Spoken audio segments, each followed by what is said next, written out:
The surgery commenced. Despite the chairman's palpable dread, the treacherous operation concluded in flawless triumph. Shiyu savored the humiliation, twisting her mentor's features exactly as she'd craved. That night, she cornered Choi during his solitary walk, gloating over her victory. Unaware, she danced in his palm all alone. For before the ceremony, Professor Choi had casually extolled Shiyu's genius to Chairman Ito, staking his own reputation as collateral. That calculated endorsement shattered Ito's resistance. When Shiyu realized the trap, fury ignited her. She hurled his darkest betrayal in his face. Years ago, discovering Choi had murdered their mutual friend Old Kim, she eliminated the witness, only to watch Choi reward the chaebol heir, Old Kim's son, with her stolen fellowship abroad. Cornered, Choi fled in a taxi, guilt corroding his veins. Later, police summoned him to consult on a baffling case, a nurse's corpse with inexplicable injuries, the very nurse Shiyu had slain. This was the venomous harvest of Choi's indulgence. Months earlier, discovering that eviscerated male body in his protege's apartment, he'd forced the truth from her. Returning from ER night shift, a stranger ambushed her in the dark, attempted rape, and, in the struggle, her blade slipped.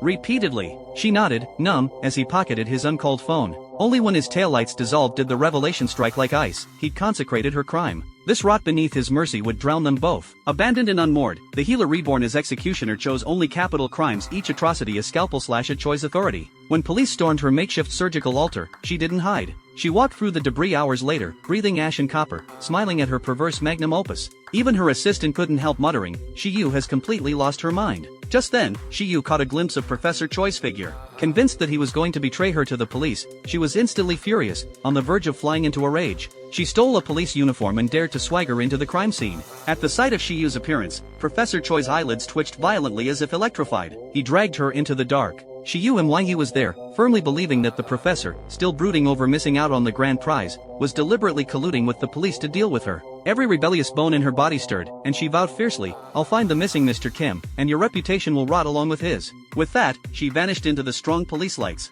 Professor Choi was so infuriated by this ungrateful student that it felt as if his brain tumor had grown a size larger. Even so, he still had to clean up her mess. Over at the forensic department, a cluster of hairs was found on the corpse's clothing. When the sample was being shown to the director, Professor Choi happened to be nearby. The moment he saw the hairs in the sample, his heart jumped to his throat. So, the professor quickly used his connections to reach that female forensic doctor. For his beloved disciple Zheng Shiyu, Professor Choi was utterly worn out with worry. After sending someone to tail Shiyu, he found that she was in contact with young Kim, trying to help him search for his missing father, Mr. Kim. However, Professor Choi did not stop her. It seemed that there was another hidden reason behind Mr. Kim's disappearance.